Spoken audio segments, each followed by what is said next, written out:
Afinal, quando a gente está no júri, a gente está aqui para trazer o direito a vossas excelências. E o direito é tudo isso. A gente traz a vossas excelências não apenas conhecimento técnico jurídico, mas um todo complexo de ciências. Porque aqui no júri nós vemos realmente a vida em toda a sua completude, em toda a sua complexidade, as relações pessoais. Nós vemos aqui os problemas da sociedade. E aqui nós traçamos as diretrizes que vão influenciar na trajetória de destinos e de vidas. Afinal, é nesse embate, como diz Leão de Formosa, entre Ministério Público e Defesa, que nós podemos chegar ao que Lênio Streck chama de racionalidade democrática. É aqui onde, num júri popular, a gente pode, de forma democrática, construir uma decisão, mas uma decisão racional, calcada em elementos probatórios, calcada naquilo que foi comprovado, naquilo que resta incontroverso. Dirijo-me ainda aos serventuários da Justiça, na pessoa da oficiala Shirley, que tanto nos ajuda nos trabalhos. Cumprimento a Justiça Pública, da Polícia Militar, Barros, conhecido Barros, que aqui tem o dever de nos dar segurança.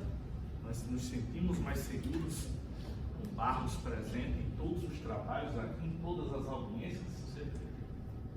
Nós dois sabemos muito bem disso, né, doutor? Também cumprimento, por fim, e por mais importantes que são, todo o Conselho de Sentença. Vocês aqui têm uma árdua missão de julgar. Uma tarefa que é uma tarefa divina, só que árdua. Julgar não é fácil. Imaginem a responsabilidade que pesa sobre os ombros da magistrada, que julga processos diariamente. Vossas Excelências, aqui chega a Vossas Excelências um caso, um fato criminoso, acusação sobre 2 homens, e Vossas Excelências estão para julgar o destino dos réus. Mas, quando eu começo a observar Vossas Excelências serem sorteados e passarem a compor o Conselho de Sentença, eu lembro-me do que diz Antônio Carlos de Almeida Castro quando fala: apaguem-se os holofotes, abaixem-se as cortinas. O Conselho de Sentença está reunido para julgar o destino de 2 homens. Tamanha responsabilidade de Vossas Excelências na tarde de hoje. E o pior, julgar um fato que, como diz Valdir Trocoso Pérez, não podemos olhar para os nossos retrovisores e ver tal como se deu. Devemos olhar para estes autos e deles extrair qual a realidade destes fatos. Como realmente se deu, para podermos, a partir de aí, base em fatos comprovados, traçar destinos, se pela condenação ou se pela absolvição, sem torcermos ou pela condenação ou pela absolvição, mas um julgamento racional, olhando à luz dos autos, para chegarmos à justiça. Como costumo falar, justiça é dar a cada um o que é seu. Uma característica desse conselho de sentença da comarca de Belo Jardim, característica essa que eu elogio por todo canto que eu vou, é que vossas excelências ouvem a acusação e também ouvem a defesa. O julgador deve ouvir ambas as partes para proferir um julgamento justo, com toda lisura, com todo respeito, aplicando a justiça.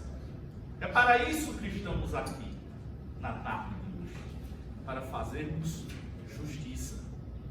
Vossas excelências estão aqui como homens e mulheres dignos, retos.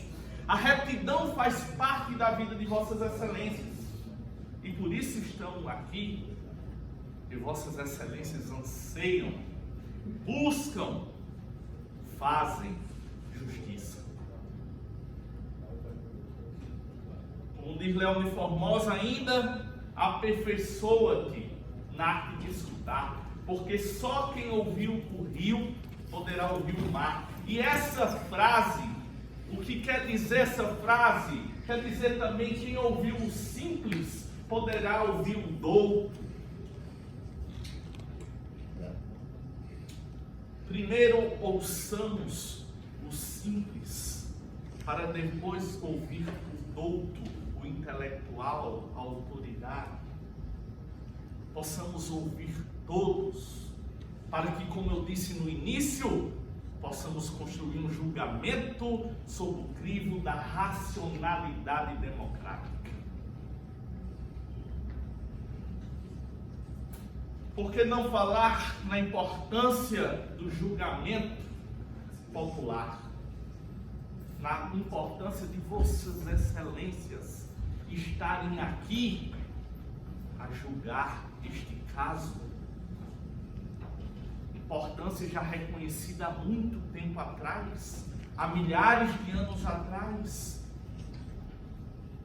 porque é vossas excelências que estão dia a dia nas ruas, vossas excelências que estão espalhados na comunidade belo-jardinense, que ouvem, que veem, que se manifestam, são vossas excelências que têm sim maior capacidade de julgar seus pares. E nos termos de nossa Constituição, julgar nossos pares conforme previsto está na nossa lei maior. Institui o Tribunal do Júri para o julgamento dos crimes dolosos contra a vida. Nós vemos na mitologia grega o primeiro julgamento pelo Tribunal do Júri. O julgamento de Orestes, quem não já ouviu falar? Onde na mitologia grega, Orestes comete o quê? O matricídio. Orestes mata a sua mãe Clinestra e seu padrasto Egisto, e é levado ao Areópago para ser julgado pelos seus pares, por 12 cidadãos atenienses. No julgamento, ele acusado pelas 3 erinhas, Quisífone, representando o castigo, Megera, representando o rancor, e Alecto, o infindável, que queria a condenação a todo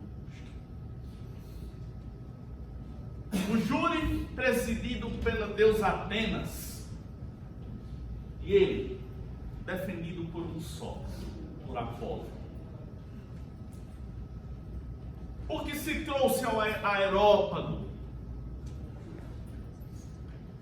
a acusação de um homem, de Orestes. Triste acusação, matou sua própria mãe, matou seu padrasto.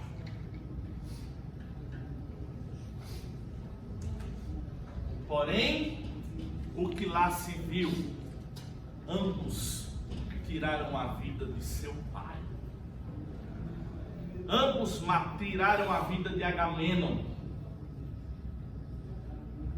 o que levou Orestes a este caminho.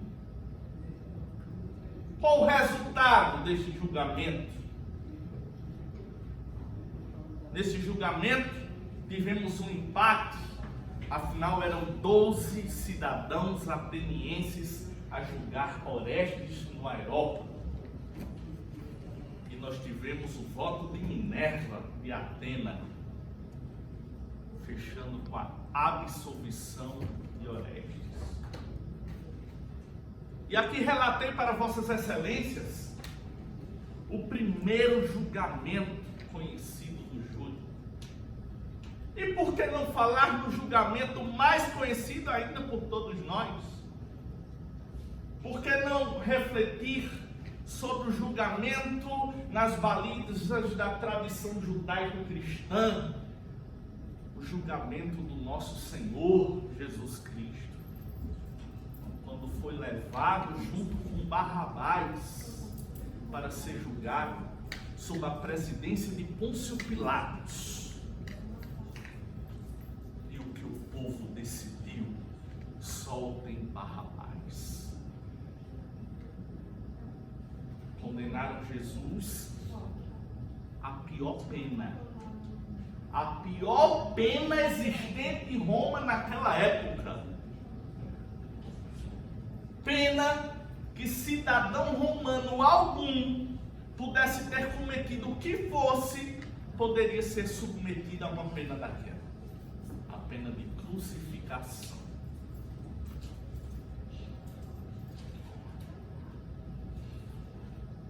Estamos aqui, excelências, 7 jurados.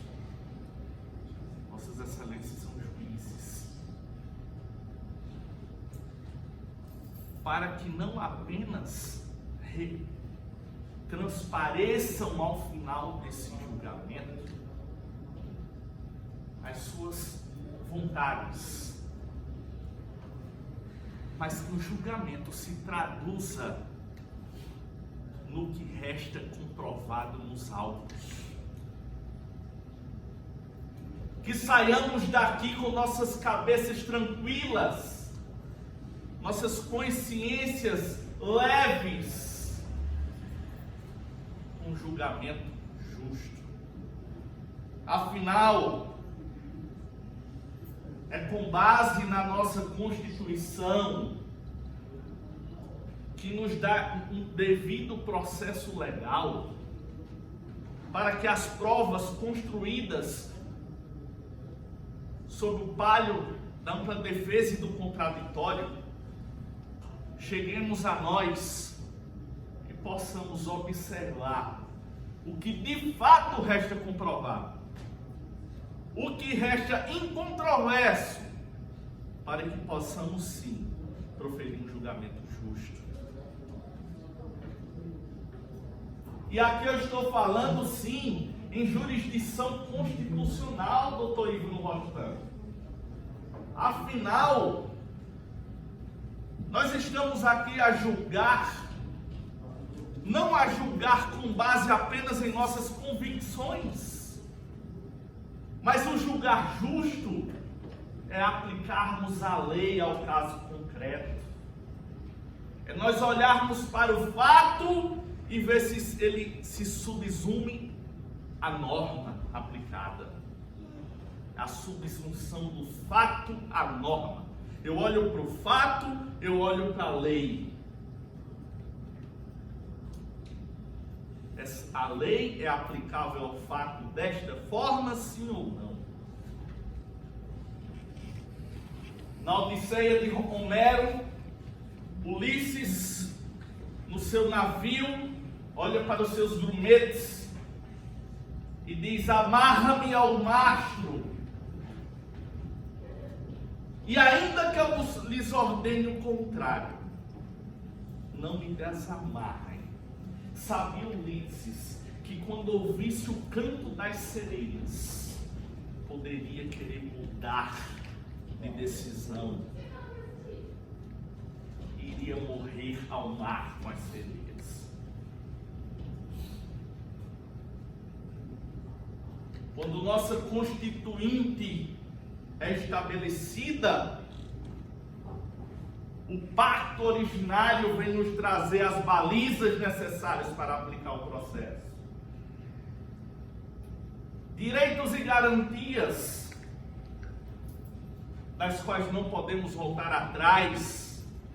Cláusulas pétreas, porque ainda que venha a decisão contrária, nós estamos amarrados ao pacto originário. Devemos olhar para essas balizas constitucionais, que sim são democráticas, e ainda que sejamos latinos, mas devemos olhar para a Europa, que tanto preza por essa democracia e consegue efetivar direitos e garantias.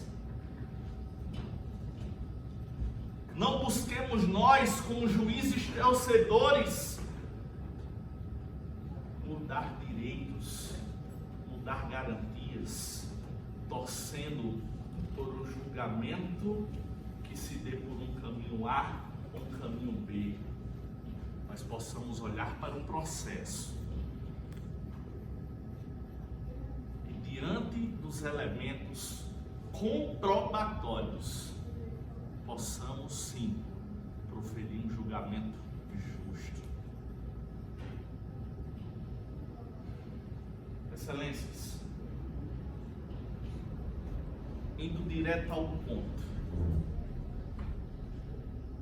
Cícero Nivaldo comparece à delegacia de polícia de Belo Jardim, relatou toda a dinâmica que levou a se ceifar a vida de Lucy.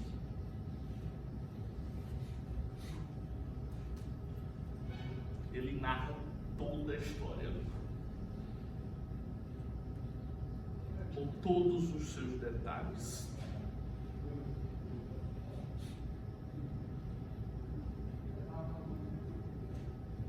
Cícero Nivaldo narra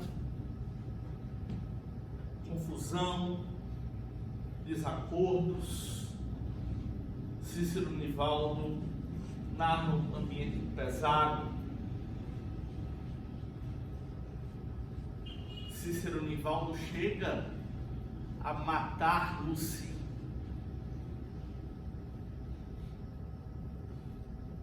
Cícero Nivaldo confessa diante de Vossas Excelências que matou Lucy, assim como confessou na delegacia de polícia desta cidade. O que ele fez é grave? Sim, uma vida foi ceifada. O que ele fez merece punição? Sim. A reprimenda penal já está sendo aplicada ao réu.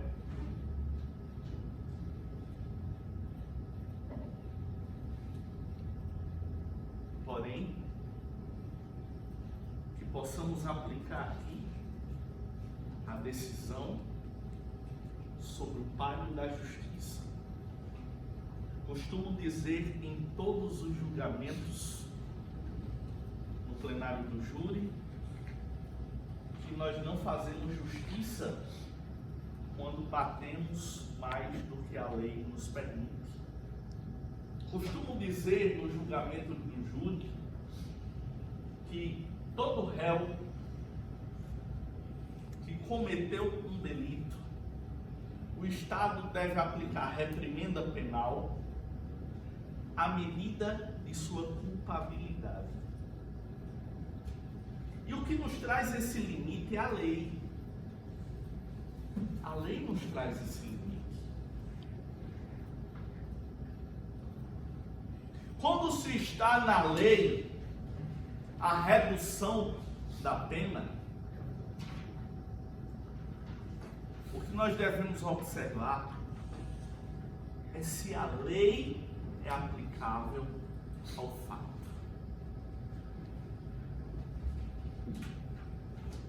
Nesse caso que estamos a julgar na tarde de hoje,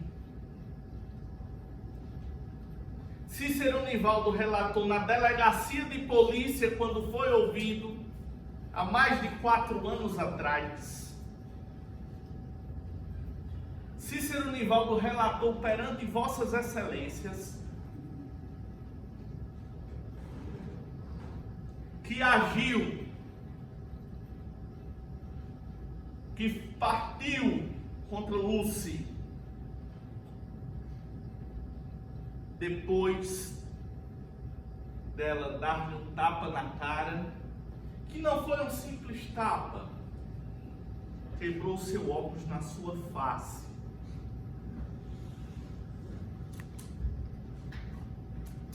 Mas, doutor Josival, o senhor está aqui a comparar um óculos quebrado com uma vida ceifada? Não! Mas uma tapa na cara, quebrando-lhe um óculos em sua face, é algo que dói. É algo que desperta uma violenta emoção, sim. Nós somos seres humanos dotados de sentimentos. Nós temos tristeza, nós temos alegrias, nós temos amor, nós temos ódio, nós temos mansidão, nós temos raiva. Nós somos dotados de sentimentos. E devemos atentar para isto. Pessoas cultas, muitas vezes pessoas conhecedoras da justiça, se descontrolam. Vossas excelências veem aqui o advogado que chega aqui no embate com o promotor de justiça. Por mais que tenhamos admiração, minha admiração pessoal por doutor Daniel César é notória, admiro ele enquanto profissional, enquanto pessoa, mas muitas vezes não se admirem se eu cometer deslize aqui. Sob o crivo da emoção, eu ofender-lhe. Certamente que pedirei desculpa depois. Certamente que ficarei triste comigo mesmo. Mas é possível. Somos seres emocionais. Somos dotados de emoção.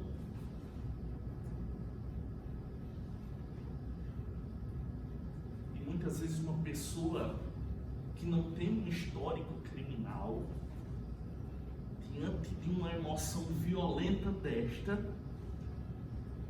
comete atrocidades, barbaridades, monstruosidades. Não se está aqui a defender impunidade, não. Se está aqui para, vamos olhar para a lei.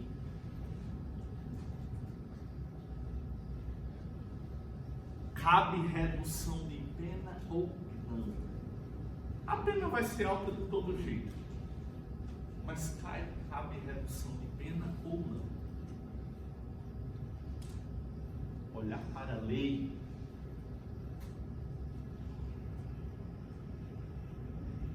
As qualificadoras estão presentes ou não?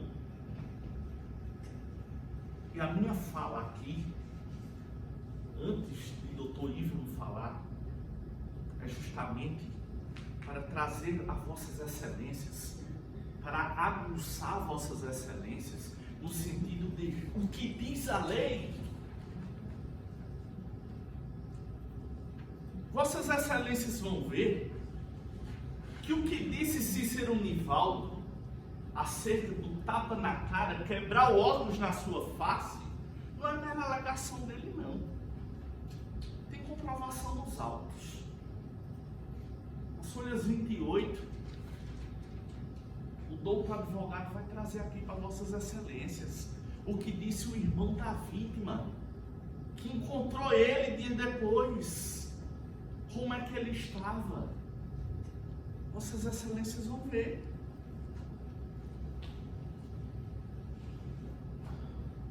É o exame da prova. É o exame da prova. Tudo tem que ser comprovado, para que não venhamos a proferir um julgamento da qual nos envergonhemos depois, da qual não nos arrependamos depois. Essa é a necessidade de estarmos aqui num júri popular, julgado por nossos pares, para fazermos justiça. Essa é a necessidade de vossas excelências estarem aqui, para olhar de forma democrática, para ouvir ambas as partes e chegarem a um veredito justo, reto, como um esquadro, para que vossas excelências, sob a retidão da justiça, possam proferir um julgamento condenatório ou absolutório, mas aplicando a lei ao caso concreto. Passo a palavra para o Dr. Ívano.